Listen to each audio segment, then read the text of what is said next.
Greetings everyone. It is about 1:09 a.m. on Friday, July 14th. I'm Sorik. This is Sorik Cazimi, my channel, and these are Cazimi vlogs. This is my second one. Yay, I'm actually making another one, and it's not 6 months later. Big progress for me.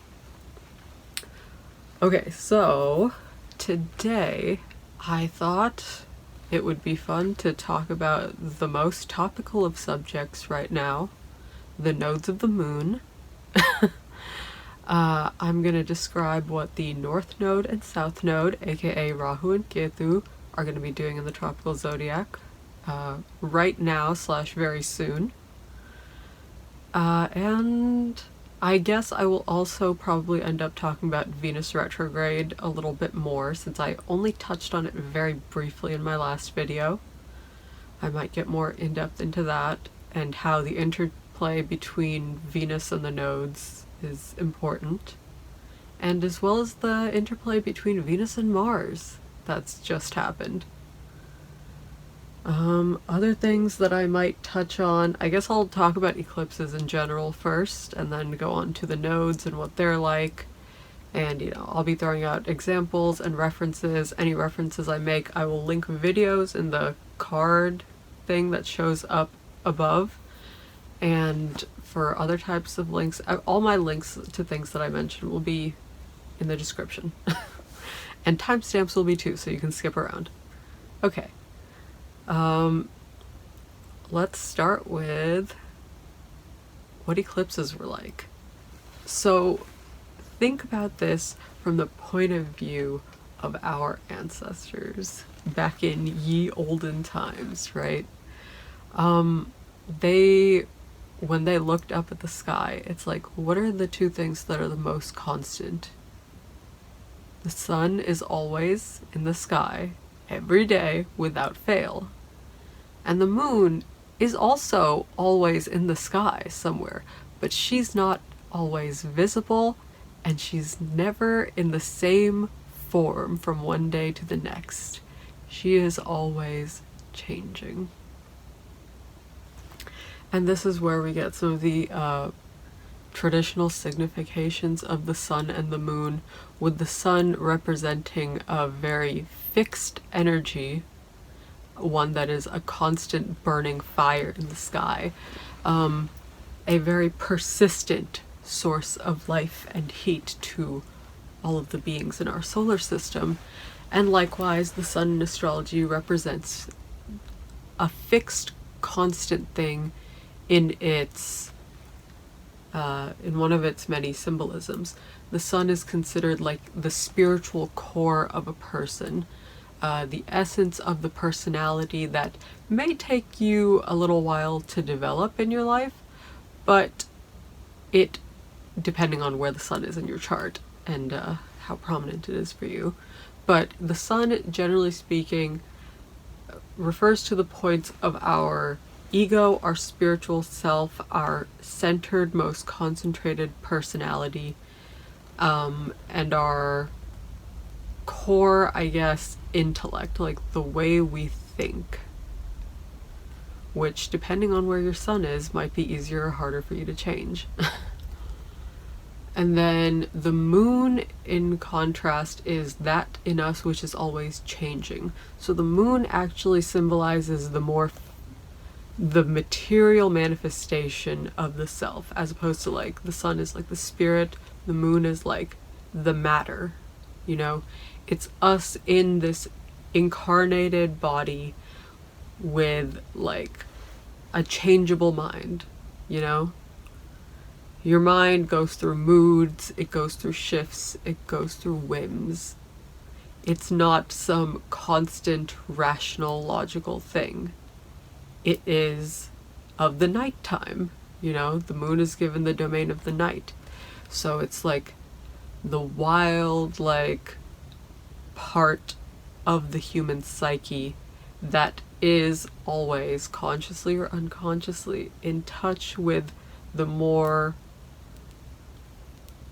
natural feral realms of the night, we could say. I'm thinking of the moon card in tarot especially, where it's like two wolves howling at the moon while there's like a crawfish or a lobster like in a river at the beginning, and then it goes and there's two walls that you have to pass through.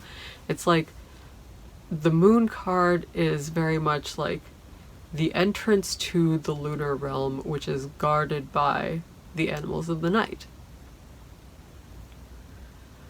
So, what happens for humans when the paths of the sun and moon intersect, and then we have a full moon or a new moon at that point? Well, let me show you with a silly little demonstration. So, I'm trying to get these on top of each other. Okay. Imagine that these are the orbits of the sun and moon as they're visible to our sky from Earth. So like, if the Earth is like in the middle right here, and then you have like the moon's orbit, let's pretend that there's just one. Okay, you have the moon's orbit around the sun, and then you have the sun's orbit, which from our geocentric point of view on Earth seems to be going around us. We all know the solar system is heliocentric, the sun is at the center, but astrology, most astrology, is geocentric because it is a referential art. It's a referential language that is specifically seeing our solar system as it relates to us Earthlings. So we use the Earth at the center. Just throwing that out there. Astrologers do know that that's what we're doing. We know. So the orbits of the sun and the moon as they appear to us in our sky from here on Earth have 2 points here and here where they intersect, right? We have 2 points where these two orbits intersect. Those are the nodes of the moon. They are, when there's a full moon or a new moon within a certain range of degrees of these 2 points, that's when we have eclipses. If there's a full moon or a new moon close to here and here. So, being that the nodes are the part of the sky that make eclipses possible, the meanings of the nodes are, of course, tied to like what the sun and the moon's relationship means. So what do new moons mean, and what do full moons mean, and what does it mean when those things are shadowed by being at an eclipse point? So let's talk new moons and full moons.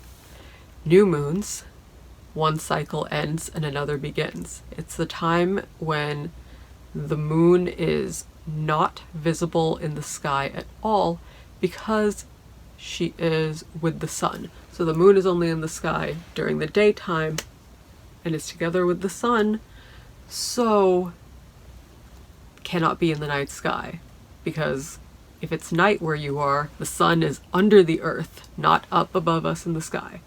So if the moon's with the sun on a new moon, you can't see the moon. And on the contrary, during a full moon, the moon and the sun are on opposite sides of the earth from our point of view. And that's why when the sun is below the earth, the moon is above it, and it's visible to us during a full moon. So new moons, ending of one cycle, beginning of another.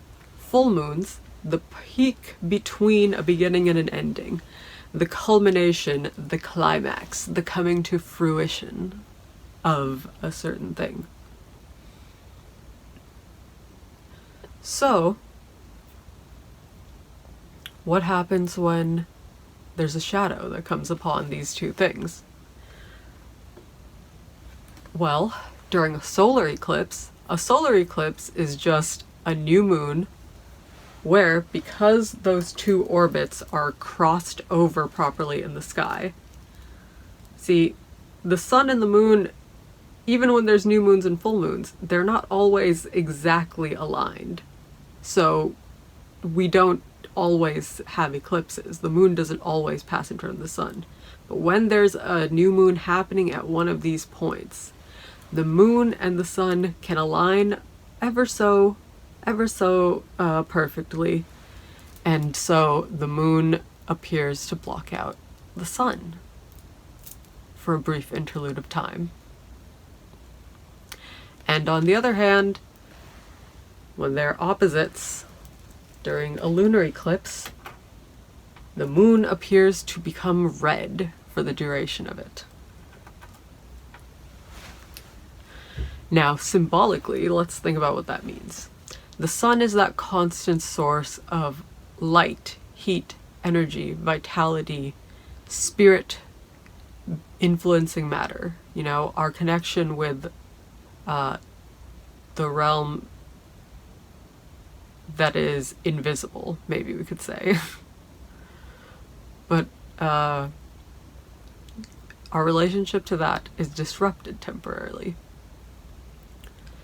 And so, symbolically, a solar eclipse, like a new moon, is associated with beginnings and endings, but in a less voluntary, less controlled sort of way. It's not necessarily like a beginning or ending that is expected or desired or comfortable.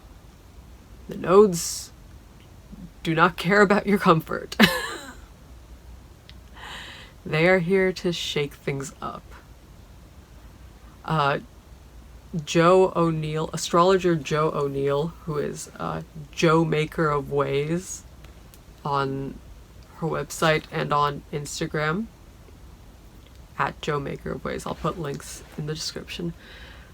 Recently released a post which was just beautiful, describing the nodes of the moon as being waves of extremes that we just kind of have to learn how to ride out. And just some very lovely poetic language on the dragon. Check out the link. It's worth seeing. And also, another astrologer whose forecasts I was watching recently, it was Adam Ellenboss in his, I think, horoscopes for the nodes through the rising signs today, or yesterday, I guess now. He described the North Node and South Node as being akin to like being a salmon that is swimming in a river, and the river is sometimes going one way and sometimes going the other, and you just kind of have to you have to decide if you're going to run with the current or if you're going to try and swim against the current, something like that. And so those two images, I found it interesting that waves and water were involved with both of those analogies. And I guess there is a flow to the North Node and the South Node and their interactions. Some eclipse meanings. Historical eclipses tended to be, the ones that we have written records of tend to be quite dramatic. There was an eclipse in about 500 BCE in Turkey that caused a 15-year-long war to come to end, as two armies who were battling each other saw the solar eclipse above the sky in the battlefield and apparently took it as a sign to lay down their arms and end the war. So, a major shift, the ending of a long war associated with an eclipse. Another eclipse that I saw mentioned, this is from an article on eclipses that I saw also, will be linked below, but I saw an article that was also mentioning the 1133 CE, current era, eclipse, which was associated with the death of English King Henry I. And that, instead of ending a war, it like started a civil war and caused great chaos as, you know, people in politics rush to fill a power vacuum to see who can become the next tyrant in power. Anyway, yeah, a lot of what we have historically written about eclipses writes a lot about what's happening to royalty, obviously, because ancient, I guess, proliferation of astrological / astronomical knowledge was often monopolized by politicians in power, kings and emperors and the like. I think perhaps because it was kind of, I don't know who started astrology. I can't remember right now, even though I've watched stuff about this. But yeah, there's a lot of records of kings because kings were using a lot of astrology. And so we have a tradition. Ancient Babylonians would, when there was an eclipse coming up, they would fear for the king, because I guess there were like royal astrologers or whatever. So they would fear for the king's life because like the sun often symbolized the king, the like concentrated center of power that like sends waves of life and death, lots of death outward. And so, you know, solar eclipse, king in danger. So they had this custom where they would put a commoner on the throne for the day, so that if anything, if the eclipse eclipsed the king, it would not happen to their king. They would prefer to sacrifice someone else's life for that, because that's how hierarchies function, with violence. Yeah, so I think Rahu and Ketu are very, very anti-hierarchical. Like, especially from, like, if you're talking about, like, the notion of hierarchy as a prioritization. Cats fighting. If you think of hierarchy as a prioritization of who gets what resources based on some notion of accumulated power, capital, or privilege. Prioritization of resources is one aspect of hierarchy. So there is a myth that makes me think about this with regards to Rahu and Ketu. It's the Vedic myth of how they became Rahu and Ketu. So there was an asura, which can loosely be translated as demon, but you know, this was written from the point of view of an in-group. So Rahu and Ketu being demons, it's like there's a great possibility that when they said demons, they were referring to people who were outside the tribe, the way that the Romans called Germanic tribes barbarians. So I would say that there is some level of association of Rahu and Ketu with those people who are seen as being outside the city or the country, like, or the tribe, like the center of power. So Rahu and Ketu are nonconformists, and they are, maybe we could say, non-citizens of a state, and they are people who are outside the power of the state. If we think of the sun as the state, this is one thing I like from the book Post-Colonial Astrology by Alice Sparkley Cat, a very good and necessary read for any modern astrologer or any astrology enthusiast who's interested in a historical reading of the planets through the lens of like power. It's the subtitle is through power, labor and capital. So it talks a lot about institutions of oppression and imperialism and colonialism. So a very heavy, deep, dense, and fascinating read, which is very important to stylize the modern mindset to astrology, I think.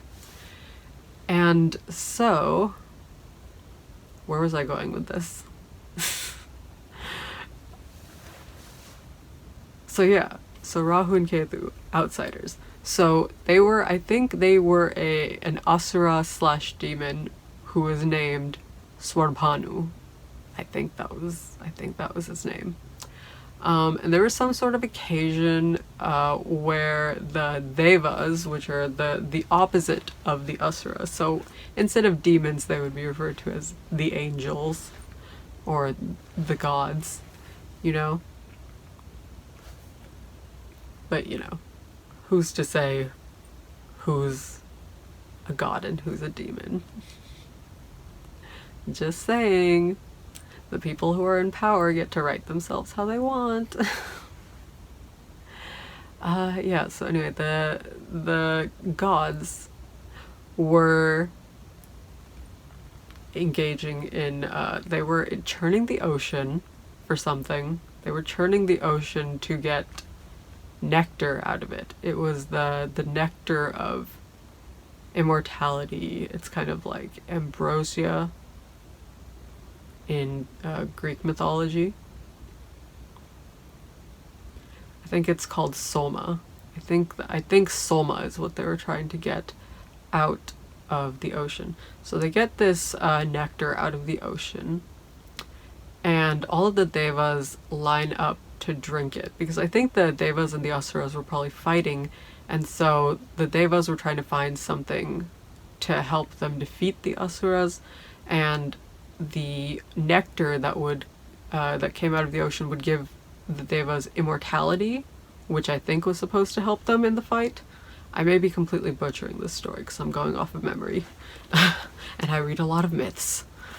Yeah, so they're in the middle of this scheme where they have one of the gods, I think Vishnu, turns into a feminine form. He takes on a feminine avatar. That's avatar, but pronounced, you know, the Sanskrit way. So Vishnu takes on an avatar called Mohini, and is dancing or like being charming to distract the asuras. But one asura, Svarbhānu, is not distracted by this ruse, and so he sneakily goes and cleverly lines up in the middle of all the devas and almost gets away with his task.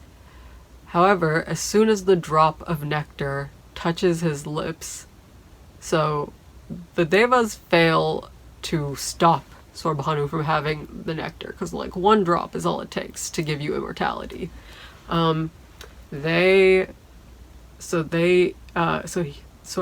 gets the nectar, gets immortality, and then immediately is beheaded by, I think, Shiva and Vishnu. Shiva and or Vishnu.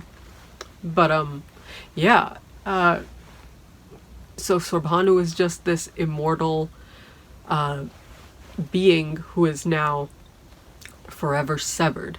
And so the head of this asura becomes Rahu, and the body becomes Ketu. And they're also depicted as two separate like gods, like head and body within their full form, especially in like deity images for temples and worship type things. Although, you know, it's Rahu and Ketu, but they still have forms.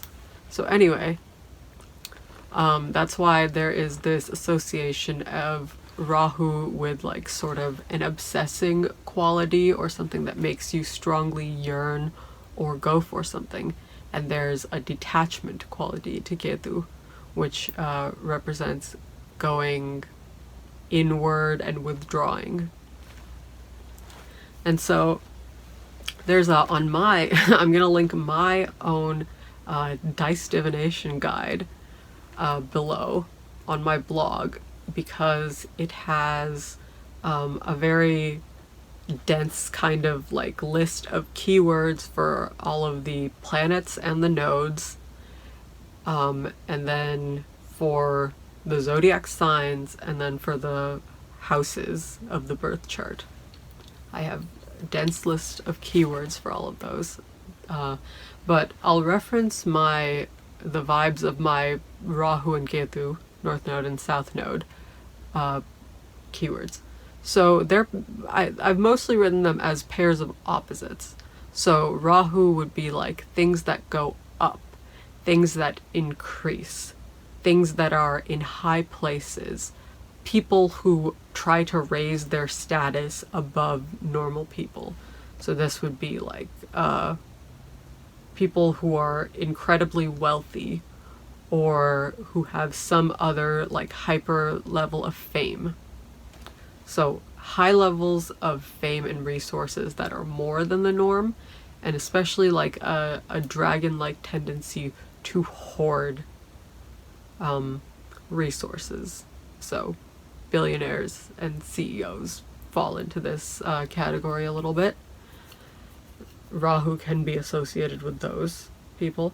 Rahu can be associated with things that are futurist, things that are very like technological, like with big technologies, I guess you could say, like big machines.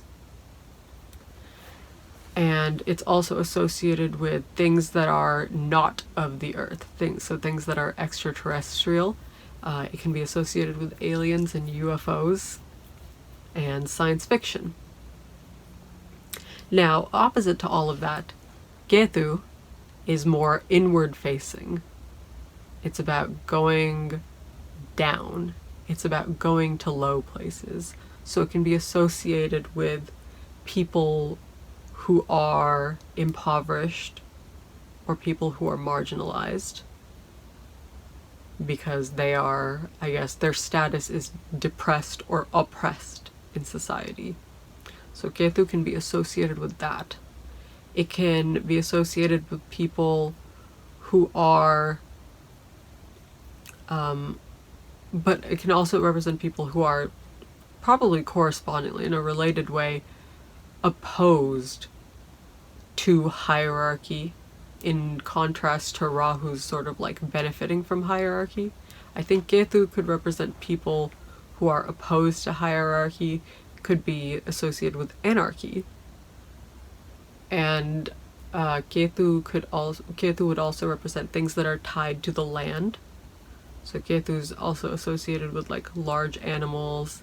It's got to do with ancestral ties, because ties to the land in a context of indigeneity would indicate a relationship to your ancestral line, because you live on the same land that your ancestors did if you're indigenous to a place. Where the lines of that are drawn, I don't know, but you know, there is that concept associated with Ketu. Ketu I've also seen associated with DNA, and so with genetic inheritances, in addition to like ancestral ties. And Ketu is also associated, as opposed to Rahu's sci-fi, Ketu is more like about like fantasy and horror, we could say. Like ghosts, witches, demons, ghouls, that kind of thing. And Ketu is associated with the past because of its relationship to all these things. So, past and future, up and down, inward and outward, expanding and contracting. All of these represent dichotomies that Rahu and Ketu encapsulate.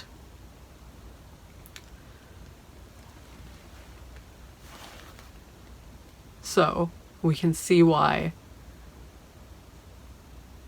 if there's a solar eclipse associated with Rahu, then it might indicate the sudden outward rush of expansion of a beginning or an ending that has to do with very external circumstances, or that is driven, I guess, by an obsessive yearning or desire for something.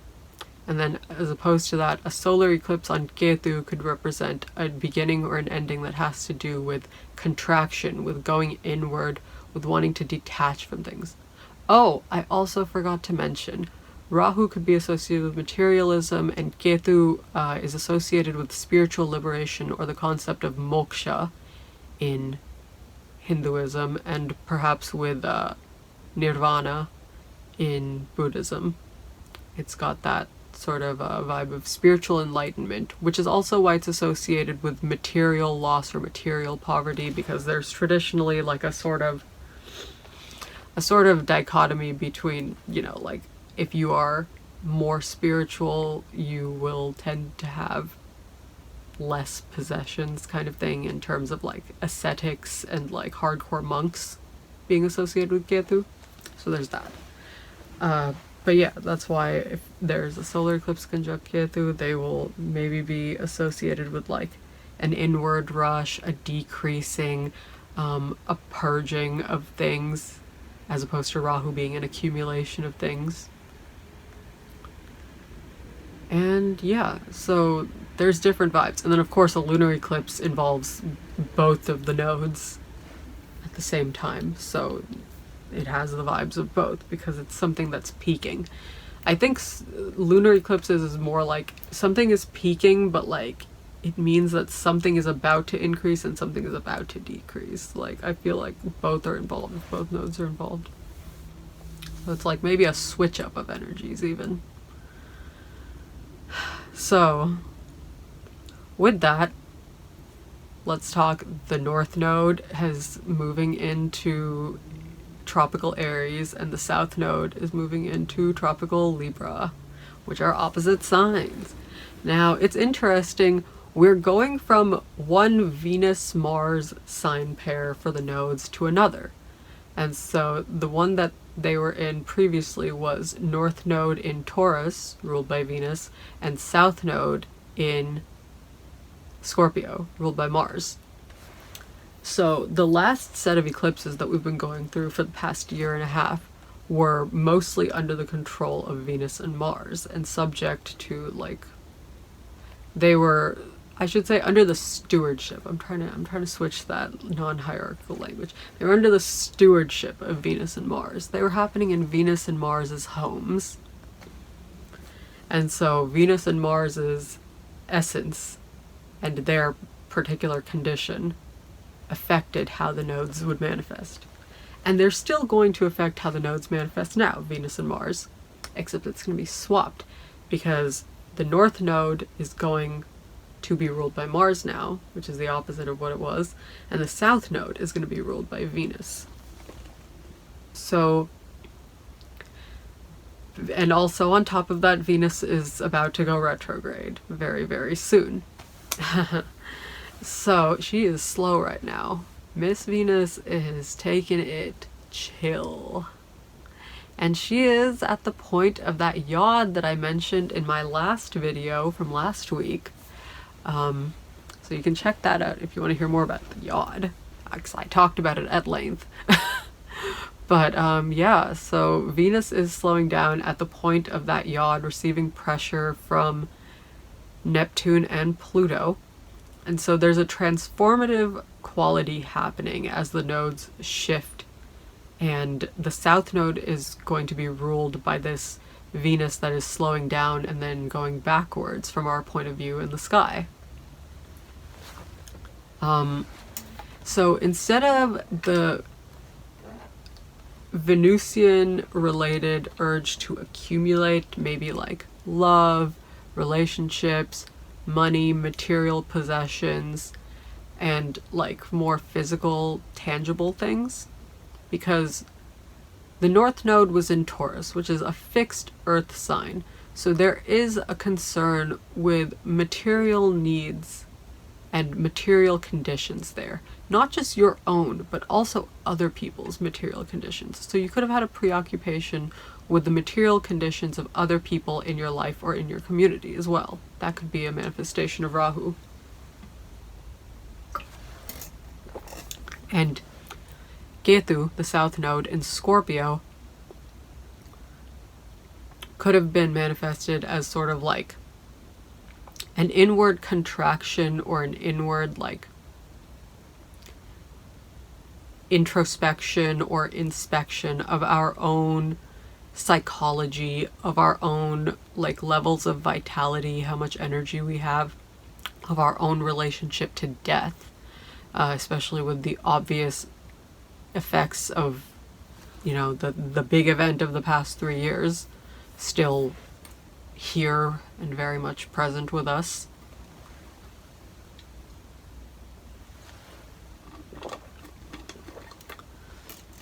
And so we might have had like an inward turn towards the occult, towards understanding psychology, towards doing research, towards penetrating with depth into subjects. Because Scorpio is very piercing and very deep as a fixed water sign. That's something I need to talk about in a video about the 4 elements soon. I'm excited to talk about that. I've been collecting stuff on the 4 elements for ages. I think that'll be coming next week because I'm building the urge to do it. And I have so many lovely keywords. Okay, sorry, tangent. Back to the nodes and Venus and Mars. So the nodes are going to be in touch with Venus and Mars again, still for the next 1.5 years, but in opposite flavors. And I think an interesting thing that I noted is that Venus is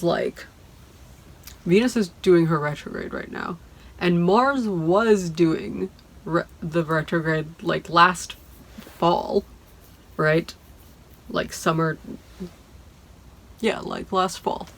And so, what was it? The South Node was under control of a Mars going retrograde, or under the influence of a Mars going retrograde last year, and now the South Node is going to be under the influence of a Venus going retrograde. So, there's a lot of focus, I think, between the last few years and this year about how to deal with loss, how to deal with the question of land. I feel like land back movements have been being spoken about a little bit more as Ketu has been going through a Mars sign. And now with Ketu going through a Venus sign, I wonder if it means an enacting more of land back sort of movements, or if it means like more of a pushback to them. I have to think about that more. That thought just occurred to me and I immediately verbalized it. I usually don't do that. I usually prefer to think about things before I talk about them. But you know, it just came out. So maybe that was a sign for me to reference that and think about it and talk about it later after I've read some things from indigenous sources to see what's up with that. Yeah, but we will, okay. Tabling that for later. What was I trying to talk about? Oh yeah, North Node and South Node. Shifting signs, moving into being influenced by opposite planets. So, you know, North Node and Aries focus on the self, initiating new things that you are personally interested in, focusing on things to do with the head or the mind. If you're someone like me, where you have Aries in the first house. You might notice some head or hair or scalp related effects, speaking medical astrology wise. Watch out, because the North Node Rahu can be associated with itchiness, and that's no fun for anyone. If you're someone who has the nodes, let me talk about Libra first. Libra, Ketu in Libra, South Node in Libra. Libra is about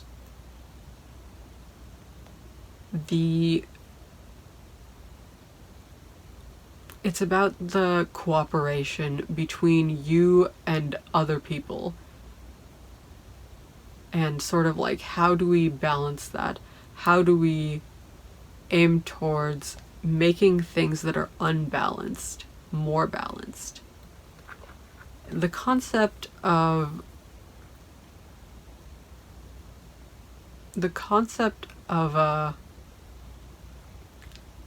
how do we meld things together so that the needs of the collective, of the group, are met. And then Aries is associated with, how do I make sure the needs of the self are met? So the Aries-Libra axis has a vibe of justice to it. And it's a justice that needs each other to work.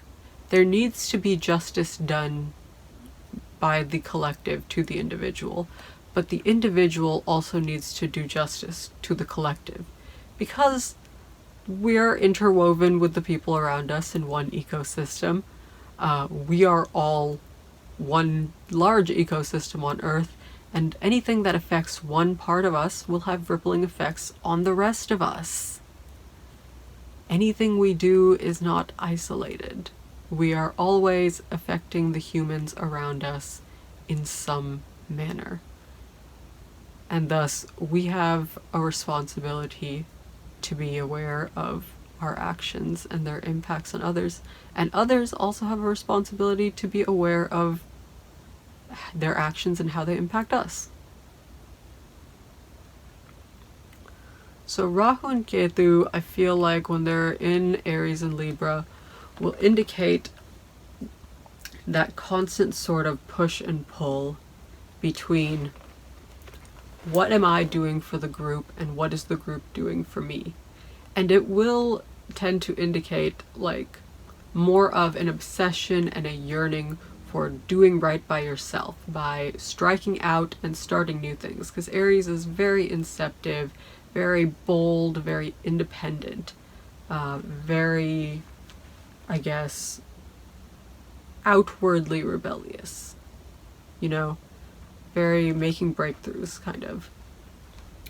And so North Node in Aries will be yearning towards that, even if it's to your detriment, because I think that's a great thing that Joe O'Neill referenced in that Instagram post that I mentioned earlier, that the nodes don't care about what's good for you necessarily. They are here, I think their post said, they are here to give you a chance. It might be the chance of a lifetime or something like that. And it's up to you whether to take it, and it's also up to you to deal with the consequences of your choices. And so the North Node will push you to individuate, and the South Node in Libra will be doing the opposite. It'll be trying to get you to stay in connection with your inner knowing about how your relationships are in your life and the responsibilities you have to upholding, maintaining, and tending to the needs that other people in your life have with you. And I mean, to a certain degree, that is healthy. We are meant as humans to be able to depend on each other for things. We're not meant to be islands. We're meant to be in community with other people around us. And we're ideally meant to help each other. Imagine. So Ketu will be encouraging an inner knowing where we are all being pushed to remember our responsibilities to other people, but then we don't want to get too caught up in our responsibilities to other people. You gotta, in the words of airline safety messaging, you must put on your own air mask before you can assist someone else with theirs. If we do not take into consideration our own needs, and we instead focus solely upon how to please the other people in our life, we will not do so well either. And so I think Victakara said something that I thought was good about dealing with the nodes. And that was something like how the nodes don't want balance. They want you to realize that the thing that you think is opposite is not opposite at all. The self and the other, as I said earlier, are not opposites. We are all part of the same ecosystem. We are one large ecosystem, and we are all part of the same universe, made of the same matter, made of the same atoms. There is no separation. Any separation that we perceive is just that. It's a perception that we have. And especially in the modern time and in our very, very hierarchical, imperialism affected, colonized societies of ye old year 2023. The nodes are here to shake things up, as always. And right now they're here to shake up your thoughts about what yourself is and what other people are. And I think we're here to realize that you have to take care of yourself. But in taking care of yourself, you are taking care of other people. Because the only way you can take care of other people is if you are well enough to help them. If you do not care for your own wellness, you cannot do anything for yourself, and you cannot do anything for anyone else. And likewise, if you don't do anything for anyone else, you will probably feel not so great in life. You'll probably feel kind of disconnected and probably kind of lonely. And I know a lot of people out there think that they are fine alone as islands and don't need connection. And that's fair. Connection is hard for some people. You are free to believe that. You're free if you feel that way and that's your experience of life. I can't say that you're wrong about your own experience. But in my experience, I find that, we gotta lean on each other. The only way we're gonna make change is together. One person. There's no one punch man in our real world. You know? It's gonna take massive waves of people working together to create change, to create real, lasting change for our planet. And that's okay. You don't have to unite everyone. You just gotta get good with yourself, and then you gotta get good with just your group of people. You gotta get together with them, organize, agree on your values, and agree on how you are going to change your world for the better. And so, I guess that's something that the nodes are shaking up right now. They're shaking up the way you think about who you are in relation to other people and what you're going to do about it. Are you embodying the best version of you that you can be right now? Are you embodying that version at the expense of your relationships? What's the right sacrifice to make right now? What's the right thing to commit to right now? These are the mysteries which we shall all be contending with. And they are mysteries. The answer will be different for every one of us. And yeah, so we go. We ride the waves. And we find out what happens. Okay, I think that's enough of me going on about the nodes for today. I think I covered pretty much everything that I wanted to this time around. Be watching out next Friday-ish for my video on the 4 elements. I'm excited to do that one. I can't decide what I'm gonna wear for that because I want to be themed, but I don't think I can be themed as all 4 elements at once. So I might just have to pick one. And if I pick one, I know what it's gonna be. I know what it's gonna be if I pick one. Okay, but anyway, if you listened to part or all of that video, thank you so much for listening or watching. I hope you have a lovely day or night wherever you are. If you enjoyed this video, please share it with a friend and or leave me a like, leave me a comment, subscribe to my channel if you want to know when new videos are going to be posted.